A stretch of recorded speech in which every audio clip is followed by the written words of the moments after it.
Bonjour à tous, nous allons continuer notre folle aventure de la découverte du JavaScript. En fait, on va s'y mettre au JavaScript, c'est la première fois que vous allez en faire. Donc on va y aller tout doucement dans cette vidéo, je vais juste vous apprendre à intégrer un fichier JavaScript. Alors je vous rappelle le principe du code, c'est que on va donner des instructions sous forme de texte à l'ordinateur. Alors là pour le coup c'est pas l'ordinateur, c'est le navigateur que vous utilisez. Et à l'aide de ces instructions, le navigateur va exécuter des actions. Si vous faites une faute d'orthographe ou si vous faites quelque chose de mal, l'ordinateur ne va pas comprendre et ça va déconner. Donc ne vous inquiétez pas, vous allez être aidé par votre IDE. Alors je vous rappelle, votre IDE, c'est l'outil, votre Word, votre Excel de développeur, qui va vous guider pour ne pas faire d'erreur. Allez, c'est parti avant j'arrête de parler et on y va.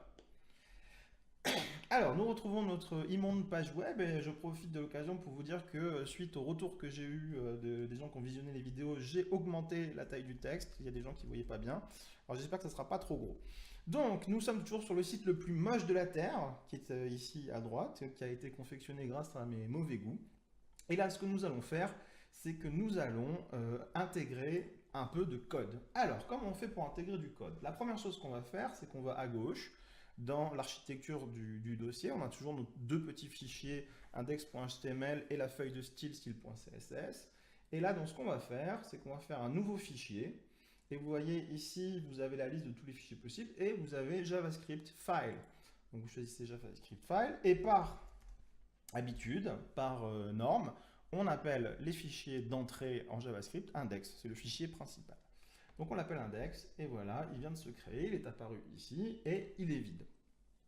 Alors, pour commencer, ce qu'on va faire, c'est qu'on va créer la commande la plus bête, que je vous ai déjà présentée dans une vidéo précédente dans laquelle je vous introduis au métier de codeur, qui est la fonction la plus bête consiste juste à faire afficher quelque chose dans la console du navigateur. Alors, pour mémoire, et pour ceux qui n'ont pas vu la précédente vidéo, qu'est-ce que la console du navigateur? En fait, c'est un outil qui va vous permettre d'écrire des informations sur ce qui se passe dans votre application.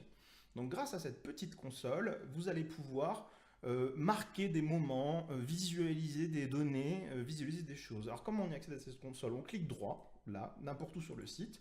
Il faut que ce soit, par exemple, si vous cliquez droit ici, ça ne va pas marcher, mais vous devez cliquer droit dans la zone principale de code. Et vous allez voir inspecter. Alors là, c'est sur Chrome. Sur Firefox ou d'autres logiciels, ça ne s'appelle pas forcément inspecter, ça s'appelle voir le code ou des choses comme ça. Je vous laisserai regarder.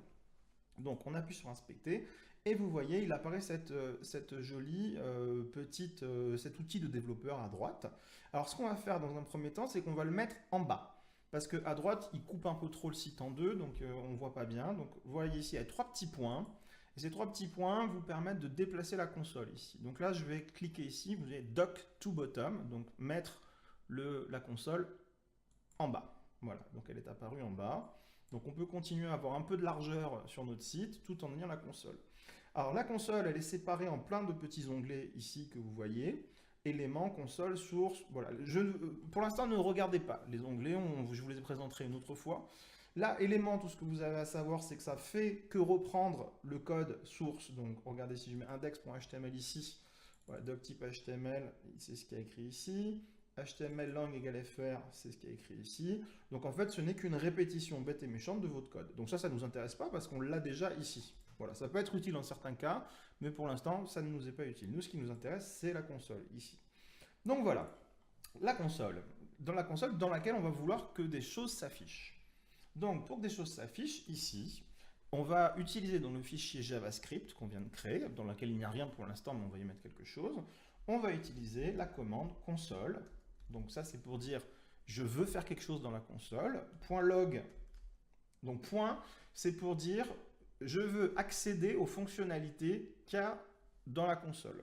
Vous voyez, j'ai écrit console. Et quand je fais point, mon IDE me propose toutes les options possibles que je peux utiliser. Alors il y en a plein, je ne vous demande pas de les regarder ni de les connaître, ce n'est pas intéressant pour l'instant. Nous, on va s'intéresser à console.log que vous voyez ici. Donc j'appuie sur console, j'appuie sur entrée. Et vous voyez, console.log, ça dit que donc on va dans la console. Et dans la console, on va utiliser la fonctionnalité, donc le petit point dit on va prendre la fonctionnalité qui s'appelle log.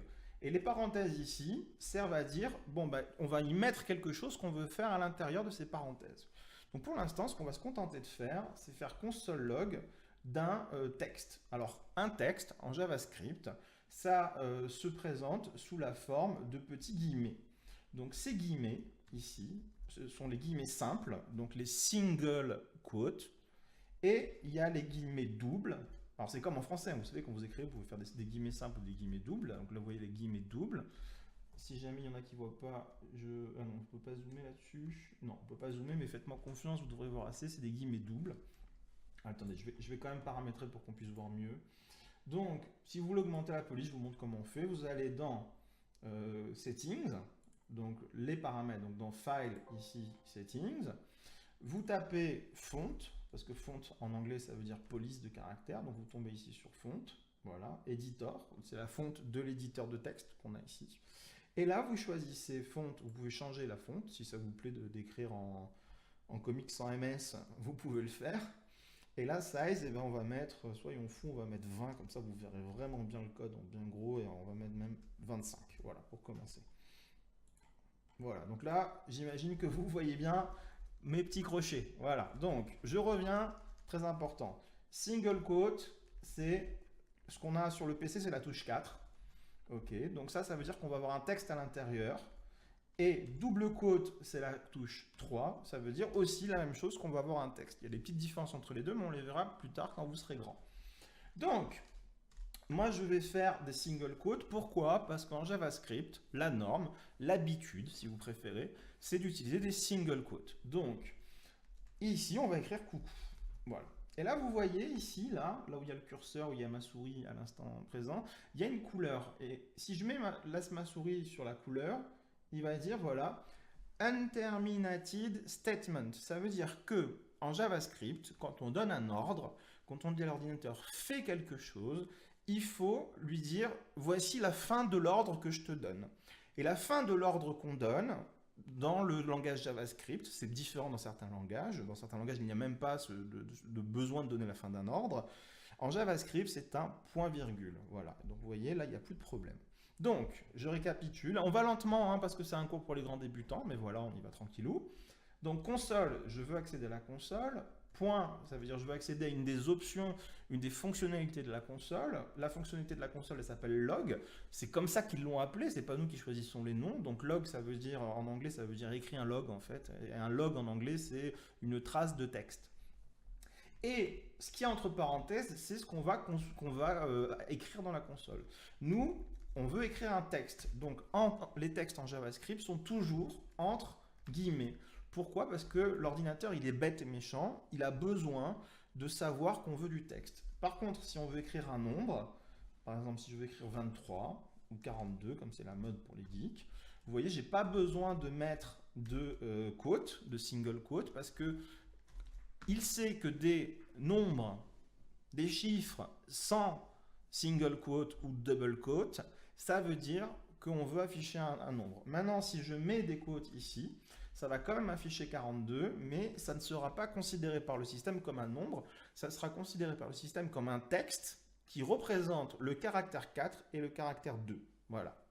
Alors vous vous dites, mais pourquoi il me parle de ça? C'est pas grave, c'est pas important pour l'instant, gardez-le juste en tête. On verra plus tard dans les autres leçons. Il y a des différences entre des textes, les nombres, et il y a encore plein d'autres trucs que vous allez découvrir. Donc nous, pour l'instant, ce qu'on veut afficher, c'est que dans la console que vous voyez ici, là, on réussisse à faire s'afficher coucou. Donc, là, on a donné l'ordre. C'est bon, c'est prêt, ça va marcher. Le seul problème, c'est qu'il va bien falloir dire au navigateur, dans cette page qu'on a faite ici, donc je vous rappelle, cette page, elle est là, je veux que tu ailles chercher le fichier dans lequel il y a des ordres qui ont été donnés en JavaScript. Parce que là, l'ordinateur, il ne peut pas deviner qu'on veut lui donner des ordres. Donc d'ailleurs, si je fais CTRL-R ou commande-R pour ceux qui sont sur Mac, ici, commande-R, il ne se passe rien. Donc je vais devoir dire à l'ordinateur, on va lier mon fichier index.js qui est ici avec l'architecture principale de ma page internet, le fichier HTML. Donc allons voir ensemble comment lier une page HTML avec du code JavaScript. Donc on va taper HTML, le mot-clé le plus important. Le second mot-clé, c'est JavaScript. Et on va marquer le link pour lier. Et vous voyez, Google est vraiment sympa, il nous propose des informations complémentaires. Et le premier résultat est souvent le bon. Donc on va faire un petit pari, on va dire que c'est un link href, c'est un rapport. Et href, je ne sais pas si vous vous en rappelez, dans une des vidéos précédentes, on l'a un peu vu. C'était dans la vidéo où on parlait de faire un lien entre la feuille de style et le fichier de feuille de style qui est ici. Donc ça me semble être sûrement en rapport. Donc j'appuie sur Entrée, je cherche. Et là, je vais prendre celui-ci, l'élément de lien vers les sources externes. Alors, vous vous dites, parce que vous voyez là, le premier, là, which href, machin, bon, on s'en fiche. Mais là, si vous lisez votre recherche, vous vous dites, c'est quoi? Bah, nous, on veut faire une source externe, donc c'est un fichier index.js, et on veut le lier à une feuille index.html. Donc, ça semble être ça, la bonne information. OK. Donc, on va sur l'information. Et qu'est-ce qu'on voit ici? Ça, c'est le link qu'on a vu tout à l'heure qui permet de lier une page CSS qu'on a vu dans l'autre vidéo. Mais ça, c'est pas ça qui nous intéresse. Donc, là, c'est pas la bonne chose. Ah, comment on va faire pour faire ce lien? Alors, vous inquiétez pas, je sais comment on fait. C'est juste pour vous montrer la réflexion. Parce que dans votre métier de codeur, vous allez devoir chercher des informations par vous-même. Dans beaucoup de cas, donc je vous montre un peu la réflexion qu'il faut avoir. Donc, comment on fait pour se débrouiller? Nous, notre fichier index.js, il est là. Donc, on va dire, href n'était pas le bon truc, on va marquer file, parce que c'est un fichier qu'on veut linker. Voilà. Ah, et là, ça semble être pas mal HTML script, donc c'est notre cas, on veut faire un script. Donc, voilà, il faut savoir que JavaScript, c'est un script. SRC attribute. Et qu'est-ce qu'on voit ici? Voilà, on voit la réponse à notre question. On va avoir cette nouvelle balise qu'on ne connaît pas. Alors, on ne va pas copier-coller parce qu'on est des gentils garçons. Et on va la mettre directement ici. Alors, voilà. On peut mettre n'importe où un lien vers une page de JS, de JavaScript. Mais pour cet exercice, on va le mettre dans l'attribut, dans la balise head. On peut le mettre à plein d'autres endroits. Il y a tout un tas de raisons où parfois il faut mettre ce lien à la fin, juste avant body.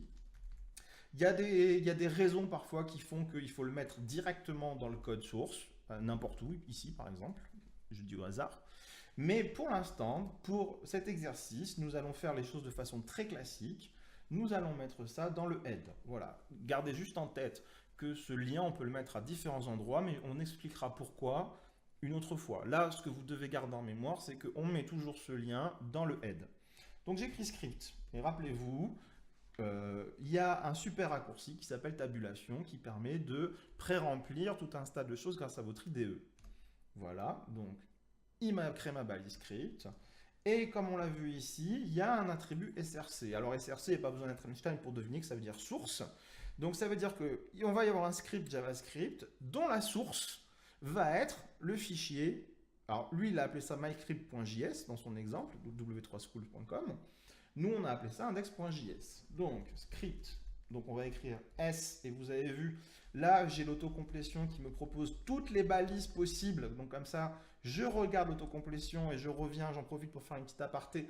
Quand vous codez, c'est très important que vous regardiez l'écran et pas vos doigts et pas votre clavier. Parce que si vous regardez votre clavier et vos doigts, vous n'allez pas voir les indications que vous donne votre IDE qui sont très importantes. D'ailleurs, dans une vidéo, je vous donnerai des trucs et astuces pour coder sans regarder vos doigts. Mais ça sera pour plus tard. Donc, SRC, on a vu que c'était ce qui nous intéressait, c'est ici. Donc, il nous suffit d'appuyer sur Entrée ici.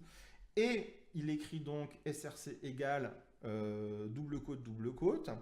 Et donc voilà, moi ici, je vous rappelle le raccourci super sympathique. CTRL, je laisse appuyer sur CTRL. Et c'est le même raccourci pour Mac, espace, et il me propose tous les fichiers qui existent, qui sont à l'endroit où je suis. Et vous voyez là, on a index.html, index.js, style.css, et là on a les mêmes ici. Et nous, ce qui nous intéresse, c'est index.js. Voilà, je double-clique, il m'a bien mis script src index.js. OK.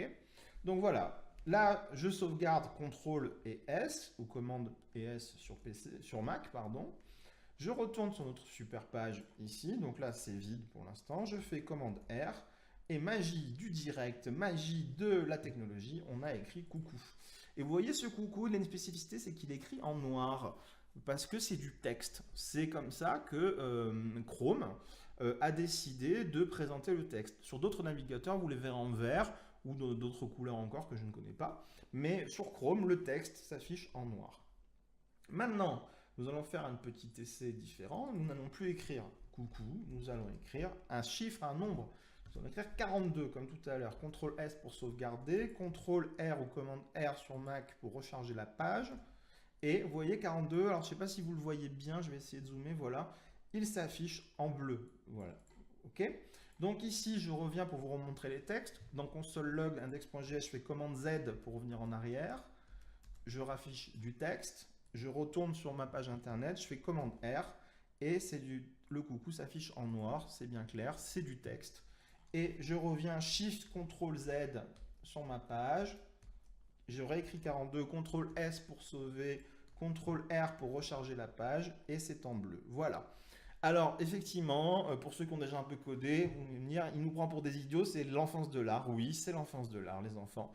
Mais pour ceux qui n'ont jamais touché une ligne de code de leur vie, c'est déjà beaucoup de choses. Donc, on va s'arrêter là. Ça y est, vous savez faire un tout petit peu de magie, vous savez afficher quelque chose dans la console. Alors évidemment, pour le voir, il faut faire clic, je rappelle, clic bouton droit, inspecter, oups, je me suis trompé de bouton, pardon, clic bouton droit, inspecter, voilà, pour faire et cliquer sur l'onglet console pour afficher la console. Voilà, donc vous savez inscrire des messages secrets, des logs dans un site internet. Nous allons par la suite commencer à faire des choses un peu plus amusantes. Je vous invite à regarder la vidéo pour bien être à l'aise avec l'inclusion de fichiers JS. Tester qu'un fichier JS est bien inclus. En fait, ce qu'on fait, c'est on écrit un console log de n'importe quoi pour voir que ça s'affiche bien dans la console. Voilà, je vous remercie d'avoir suivi cette vidéo et à tout de suite pour la suite.